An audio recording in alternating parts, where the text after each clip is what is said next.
खुश रहो, आबाद दुनिया, माल व जान बढ़ते रहो। मदद मालिक अपनी देगा, नेकी खुद करते रहो।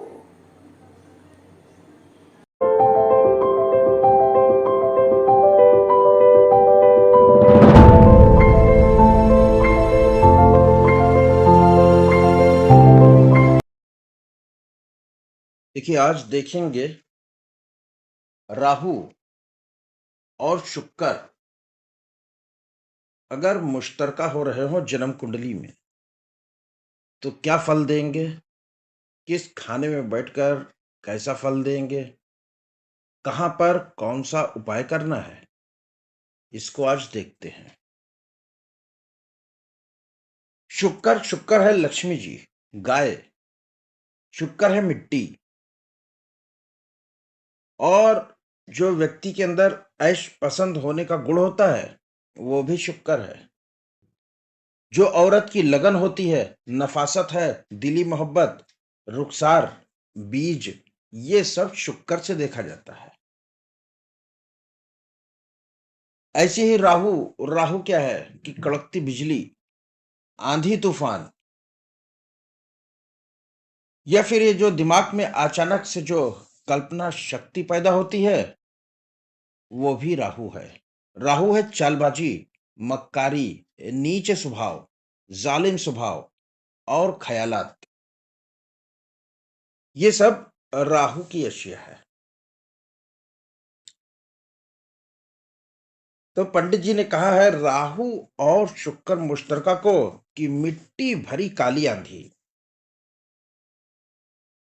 मिट्टी है शुक्र और ये जो आंधी है, ये राहु।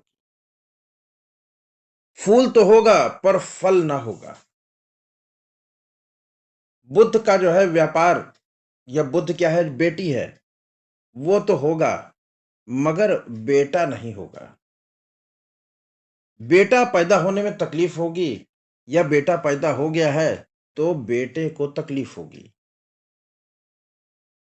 जिसकी भी जन्म कुंडली में शुक्र राहु है मुश्तरका, उसको उसके गुदा मार्ग के आसपास कोई ना कोई तकलीफ जरूर होगी, यह निशानी।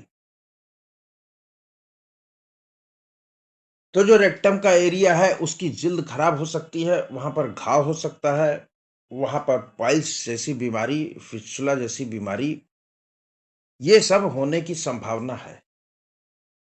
इसमें से कोई भी तकलीफ हो सकती है।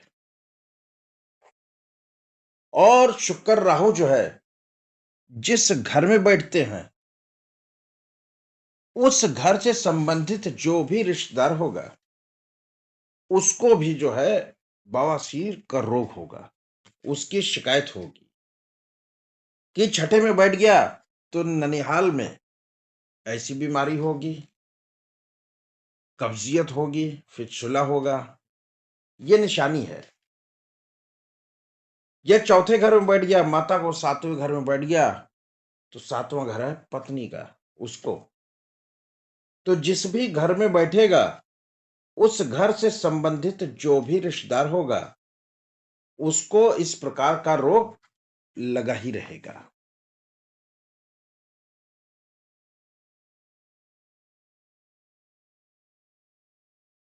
अब ऐसा व्यक्ति जिसकी जन्म कुंडली में शुक्र राहु साथ में बैठे हैं, या दृष्टि से भी मिल रहे, तो भी किसी खाने में उसका असर होगा। जैसे खाना नंबर 2 में शुक्र बैठ गया, खाना नंबर 6 में राहु बैठ गया, तो 25% दृष्टि आ रही है शुक्र की राहु के पास। तो ये मिलाप कहाँ माना जाएगा? खाना नंबर 6 में।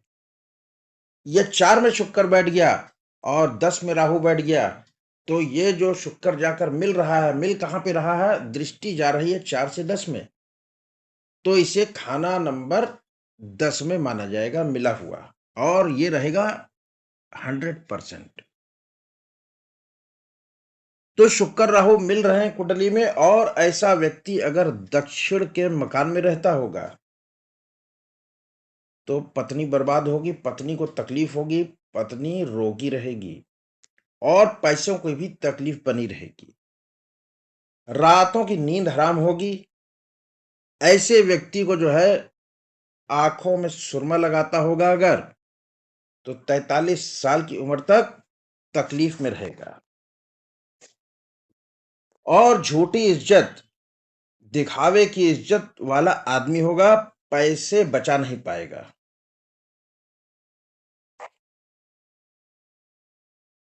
जब भी शुक्र और राहु मिल रहे होंगे, तो जो अगर ये मंदा फल दे रहे हैं, तो मंदे फल की पहली निशानी होगी कि चाहे स्त्री हो या पुरुष हो, नाखून काटने के बजाय बढ़ा-बढ़ा कर रखना और उस पर नेल पॉलिश लगाते रहना।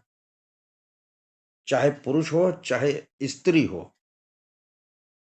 तो ये निशानी है, अगर नाखून को बढ़ा के रख रहा है, उसमें नेल पॉलिश लगा रहा है, यानी कि राहु और शुक्र मंदा प्रभाव दे रहे हैं। या फिर सुरमा लगाना, मस्कारा लगाना, कि शनि की एजेंसी में रहने की कोशिश करेगा। शनि क्या है? शनि है सुरमा। तो ऐसे व्यक्ति को सुरमा लगाने का भी शौक होगा। स्त्री होगी, मस्कारा लगाने का शौक होगा। और बार-बार करते रहने वाला किसी काम का उसको अभ्यास होगा और उसी अभ्यास से ही अन्य बातों का भी फैसला करने वाला होगा। तो ये दोनों किसी भी घर में मिल रहे हों 1 से 12 तक में, हमेशा तकलीफ शुक्र को ही आएगी। कि शुक्र की अशिया हमेशा जली ही रहेगी, ख्वाह दोनों नंबर 2 में ही क्यों ना हो, जो कि धर्म स्थान है। और इसमें अगर केतु पहले के घरों में हो और शुक्र राहु बाद के घरों में हो, यानी कि केतु खाना नंबर 1 से 6 तक में हो, और ये जो शुक्र राहु की जो युति बन रही है, ये खाना नंबर 7 से 12 तक में हो, तो जो साथ वाला मकान होगा उसमें लड़की की शादी नहीं हो पा रही होगी। ऐसे व्यक्ति को भी 43 साल की उम्र तक उसके लिए जमाने में हर तरफ कड़वे धुएं के बादल खड़े कर देगा। कौन? राहु। राहु है कड़वा धुआं। अब देखते हैं कि अगर ये युति खाना नंबर 1 में बन रही है, तो औरतों को, उसकी जो औरत होगी, उसको दिमाग से संबंधित बीमारी होगी। सिर दर्द, माइग्रेन या डिप्रेशन का शिकार होगी। सिर में चोट लगना, मिर्गी आदि मस्तिष्क से संबंधित बीमारी होगी। कि स्त्री को दिमागी खराबियां पैदा होंगी। दिमागी बुखार भी इसमें आ सकता है। अगर ये युति खाना नंबर 2 में बन रही है, तो ऐसे व्यक्ति को कहा गया कि ये धन का चोर होगा। कैसे भी धन मिल जाए, एक पाखंडी व्यक्ति होगा और इसका शुक्र यहाँ पर बर्बाद होगा, भले ही जो है अपने घर में बैठा है। इसका धन भी खराब होगा और स्त्री की सेहत भी मंदी होगी। इसके दिमाग में हमेशा धन और स्त्री की चिंता बनी ही रहेगी। इसकी स्त्री तो सुंदर होगी, मगर स्त्री का सुख इसको नहीं मिलेगा। और जो ससुराल की औरतें होंगी, उनको तकलीफ होगी, वो दुखी रहेंगी। अगर ये युति खाना नंबर 3 में बन रही होगी, तो 34 साल की उम्र तक बुध और केतु दोनों का ही फल मंदा होगा। तो बुध यानी कि बहन, बेटी, बुआ और उसका व्यापार, और केतु यानी कि बेटा, तो बेटा भी मुश्किल से पैदा होगा। अगर यही युति खाना नंबर 4 में बन रही होगी, तो ऐसे आदमी के पास अचल संपत्ति होगी। माता और स्त्री दोनों में से एक ही सुखी रहेगी। यहां पर शुक्र बैठता है तो दो शादी का भी योग बनाता है। और कुंडली वाले ने अगर घर के टॉयलेट की रिपेयरिंग की, उसकी मरम्मत किया, तो कहते हैं कि राहु खड़ा हो जाता है। फिर हर तरफ से बर्बादी, तकलीफ चालू हो जाएगी। अगर ये खाना नंबर 5 में ये युति बन रही है, तो उसका चाल चलन मंदा होगा। शुक्र का फल, ऐसे तो शुक्र का फल यहां पर मंदा नहीं होगा और ना ही संतान का योग मंदा होगा, लेकिन एक कंडीशन के साथ कि जब तक खाना नंबर 3 में चंद्रमा या मंगल ना हो। अगर चंद्रमा या मंगल खाना नंबर 3 में पहुंच गए, तो नर संतान जो होंगी वो नष्ट होंगी, वो बर्बाद होंगी। और अगर ऐसा व्यक्ति प्रेम विवाह करता है, तो उसका जीवन बर्बाद होगा। तो यहां सावधानी रखनी है कि प्रेम विवाह न करे। किसी लड़की की कुंडली में ये योग होगा तो अच्छा धन, और लड़के की कुंडली में होगा तो दो शादी का योग बनता है। और अगर यहां पर साथ ही साथ मंगल बद्ध हो गया, तो उसकी स्त्री जो है बहुत दुखी रहेगी। अगर ये युति खाना नंबर 6 में बन रही, तो यहां पर गृहस्थी के लिए खराब है। और जो ननिहाल होगा, खाना नंबर 6 से ननिहाल देखते, तो ननिहाल के लोगों की भी गृहस्थी बर्बाद होगी।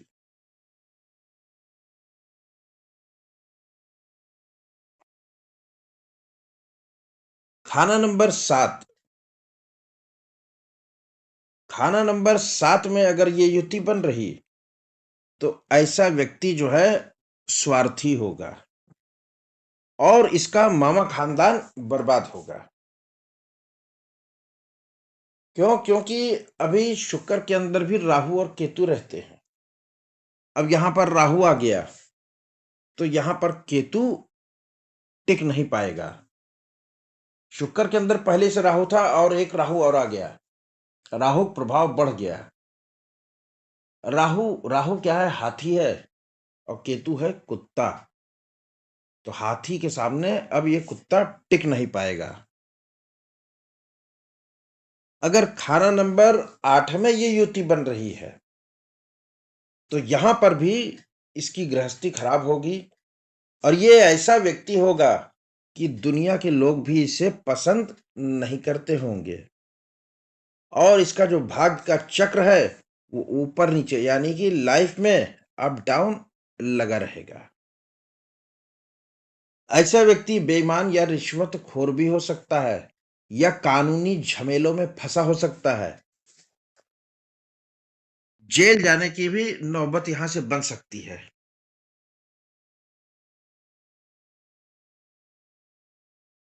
अब खाना नंबर 9 में देखते हैं।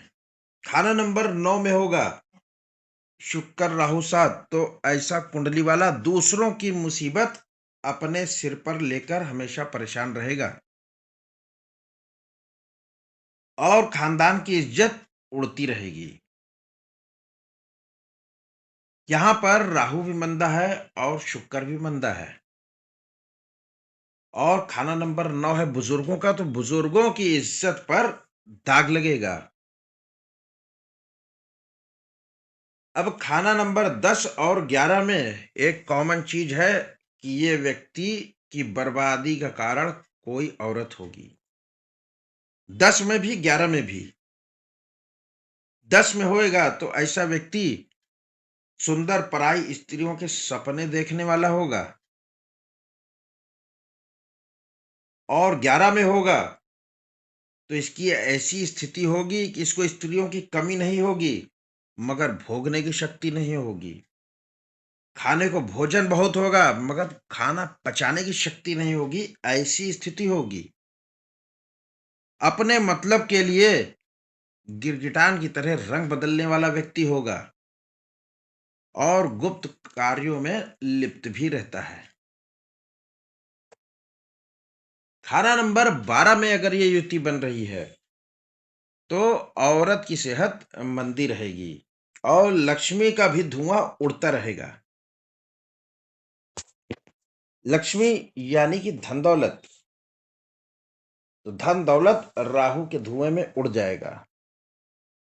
भले ही यहाँ शुक्र जो है उच्च का है, लेकिन घर राहु का है और राहु साथ में आकर बैठ गया।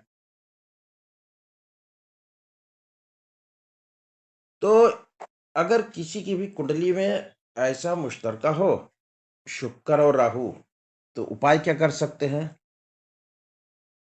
कि अगर स्त्री को मानसिक संताप हो, दिमागी बीमारियां हो रही हो, भूत प्रेत या ऊपरी हवा ऐसी स्थिति बन रही हो, तो गाय के गोबर में दूध और किसी भी दरिया की मिट्टी मिलाकर शादी के बाद हर हफ्ते एक दिन लगाना है सारे शरीर में और सूखने के बाद नहाना है।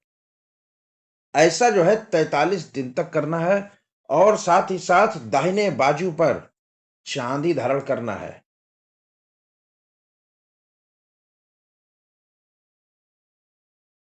ये जो घर की दहलीज होती है, चौखट का नीचे धरातल वाला हिस्सा, उसको दूध से धोते रहें। दूध से धोएं फिर जल से धो दें। अपनी माता से चांदी लेकर रखें या फिर एक लाल कपड़े में थोड़ा सा जौ लें या साबुत चावल लें और उसको किसी भार के नीचे दबाकर 43 दिन तक रखें।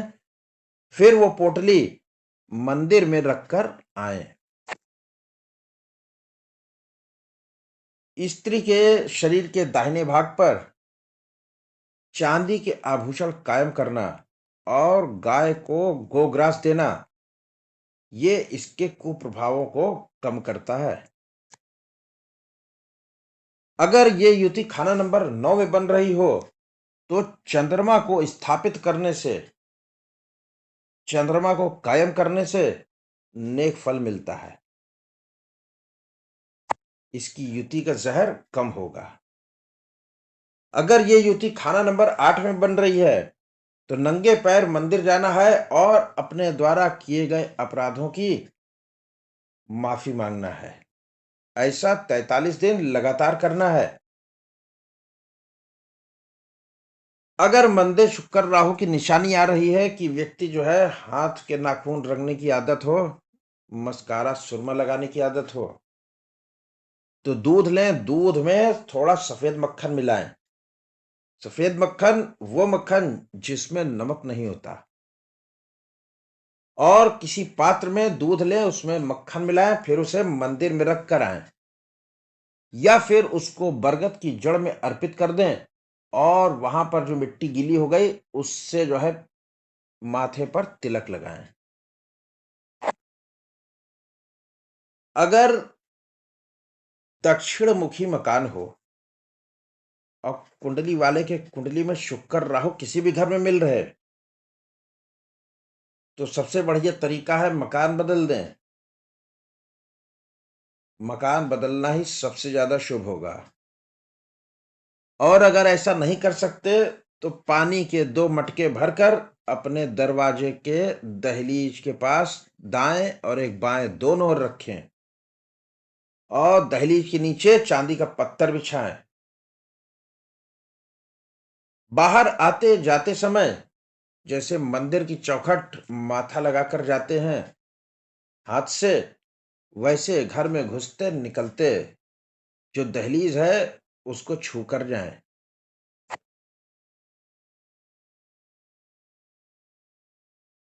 नीले फूल, नीला रंग है राहु का, फूल है शुक्र, तो नीले फूल स्त्री के द्वारा धरती में दबाएं किसी वीराने स्थान में। जब शुक्र राहु खाना नंबर 12 में हो या फिर 43 दिन लगातार नारियल का दान करना भी नेक फल का होगा। ये जो नीले फूल दबाने का जो उपाय है, ये खाना नंबर 12 के लिए तो खास है, लेकिन जन्म कुंडली में कहीं भी ये युति बन रही है, ये उपाय किया जा सकता है।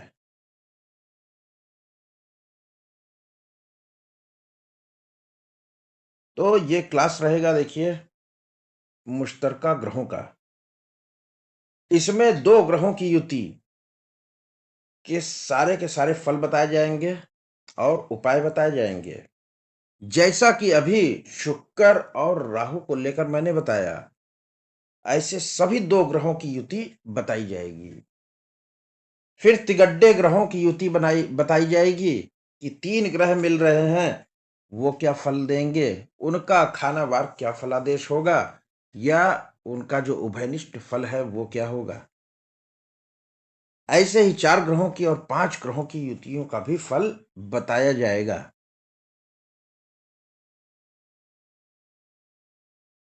तो जो भी जॉइन करना चाहता है, जॉइन कर ले। ये युतियाँ कुछ 110-12 युतियों के ऊपर है और 8 से 10 महीने का क्लास रहेगा। हफ्ते में 1 बार क्लास होगा 2 से ढाई घंटे का। और जो लोग भी जॉइन करेंगे, जो लोग भी सीखने आएँगे, उन सभी की आचार्य अंकित भारद्वाज के द्वारा फ्री ऑरा स्कैनिंग किया जाएगा। ये जो ऑरा स्कैनिंग है, इसका शुल्क 5100 रहता है। ये सीखने वालों से नहीं लिया जाएगा। इसकी फीस मात्र 25,000 रुपए है और जो एक मुश्त रकम देगा, उसे 5,000 की छूट दी जाएगी। और जो देने में सक्षम नहीं है, तो वो 2-3 भाग में भी धन प्रदान कर सकते हैं। धन्यवाद, नमस्कार।